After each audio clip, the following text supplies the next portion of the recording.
બતક અને હંસ, કૂકડો, મોર, પોપટ, ચકલી, કબૂતર એવી રીતે જુદા જુદા પક્ષીઓ આમાંય દોર્યા છે ને આમ આ રીતે સ્ટીક બનાવવાથી જે બાળકો છે એ પોતે આવી રીતે આપણને બતાવી શકે કે આપણે એમ કંઈક પોપટ ક્યાં બાળકો પ્લાસ્ટિકમાંથી બાળક અહીંયા મૂકી શકે. ટીચર આને પોપટ કહેવાય, આને ચકલી કહેવાય.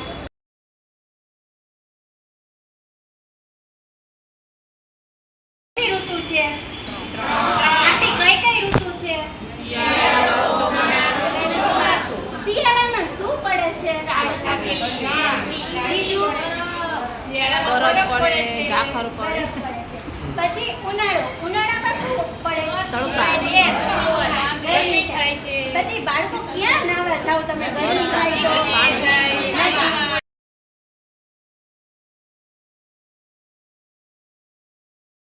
થીમ છે સુરક્ષા.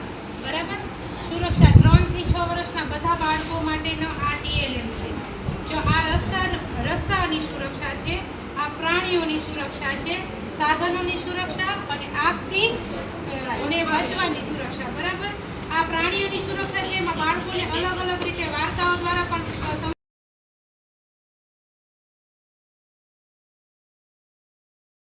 બાળકોને આપણે કહેવાનું ઘડીક નાક બંધ કરી દેજી ને પછી ઘડીક નાક બંધ કરાવવાનું પછી ક્યાં નાનો આવો શ્વાસ લ્યો કે આપણે ફેફસા હે ફેફસામાં હવાની જરૂર પડે. પછી બીજું એ કારખાના છે, ફેક્ટરી છે, એ બધી પ્રદૂષણ કરે છે, હવાનું જ પ્રદૂષણ કરે છે. પછી છે ફુગા છે, પેરાશૂટ છે, પતંગ છે, એ બધું હવા આપણે ફુગો ફૂલાવવો હોય તો હવા વિના ફૂલે.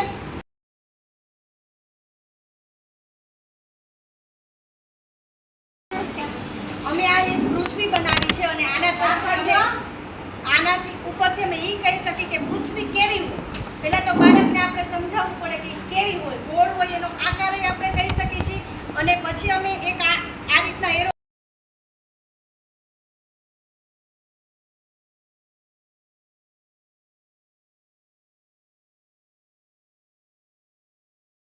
અને વેલા પર થતા શાકભાજીનું નામ. બરોબર, તો આ કયું શાકભાજી છે બાળકો? ફુલાવર. તો ફુલાવર છોડ ઉપર થાય, જમીન ઉપર થાય કે વેલા પર થાય?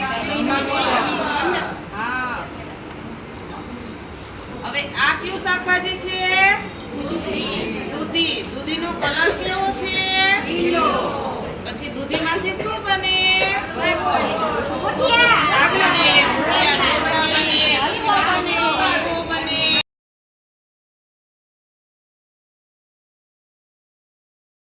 બરાબર.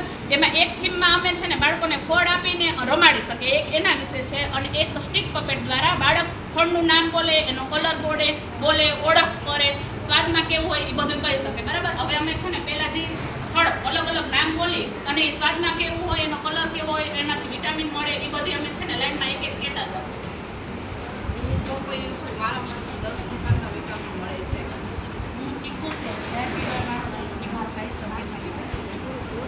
મારો તરબૂચ છે, મારો લીલો કલર છે અને કાપી તો અંદર લાલ કલરની. કેળું છું, મારો કલર પીળો છે, મારામાં વિટામિન A અને સસ્તું પણ મળી શકે. હું સ્ટ્રોબેરી છું, ખાટી મીઠી અને બધાને બહુ જ ભાવ એવી છું. મારો કલર કેવો છે તો કે લાલ. વિટામિન શું મળે તો કે વિટામિન C અને બધાનું પ્રિય ફ્રૂટ. બાળકોને તો આ બહુ જ ભાવે. હાલો, હું દ્રાક્ષ છું. દ્રાક્ષ બધાને બહુ જ ભાવે છે અને આમાં વિટામિન C રહેલી છે. હું છું અનાનસ. અનાનસ વિટામિન C થી ભરપૂર હોય અને પીળો કલર છે. હું દાડમ છું. આમાંથી વિટામિન મળે અને આ પપેટ દ્વારા આપણે બાળકોને સમજાવી શકીએ કે જો બાળકો આપણા દાંત છે ને આ દાડમની કળી જેવા હોવા જોઈએ. અલગ અલગ ફળ લઈ શકી, પણ 2 ફળ લઈ શકી, એમ ઝાઝા એક સાથે ન લઈ શકી. હવે હું ને પુનિતાબેન રમશું. નીચે રાખીને નીચે બે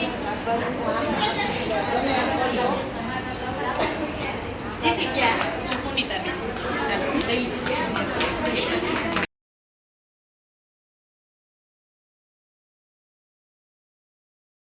એમાં આંખ, કાન બધાય પઝલ અલગ અલગ બનાવી છે.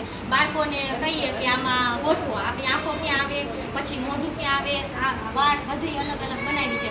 પછી આ આંખો બતાવીને એને પૂછી શકીએ કે આંખોથી આપણે શું ઉપયોગ કરીએ છીએ, તો આંખોનો જોવાનો ઉપયોગ થાય. પછી કાને પૂછીને બધા અલગ અલગ બનાવીને આવી રીતે રાખીને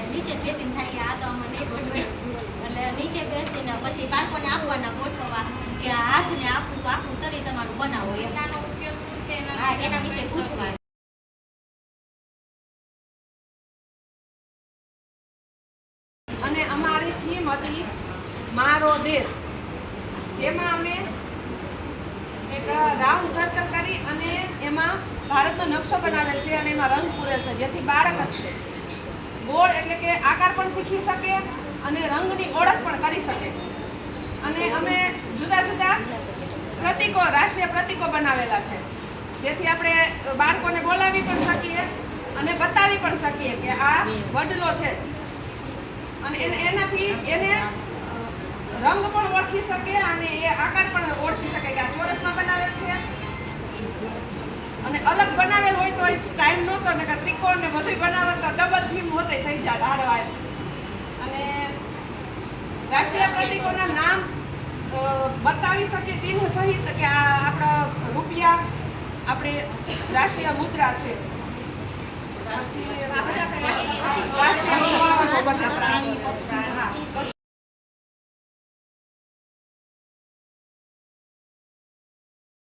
બરાબર છે. પછી ધીમે ધીમે કરતા પાડોશમાં જાય તો એમાંથી થોડુંક શીખે, પછી થોડુંક મોટું થાય, 2 વર્ષ, 2.5 વર્ષ, 3 વર્ષનું થાય એટલે પહેલાં તો બાળક ક્યાં જવાનું છે તો કે આંગણવાડીમાં. આંગણવાડીમાં જાય એટલે 3 થી 6 વર્ષના બાળક માટેની આ થીમ છે કે 3 થી 6 વર્ષનું બાળક હોય એ ધીમે ધીમે પહેલાં તો પાડોશને ઓળખતા શીખી જાય, પછી આંગણવાડીમાં જાય એટલે એકાબીજા બાળકો સાથે સંકલન થાય. ધીમે ધીમે કરતાં પછી આરોગ્ય કેન્દ્રને ઓળખે, શાળાને ઓળખે, પછી કે ગ્રામ પંચાયતને ઓળખે. એમ કરતાં કરતાં છે એ ધીમે ધીમે આખો સમાજને ઓળખવા માંડે.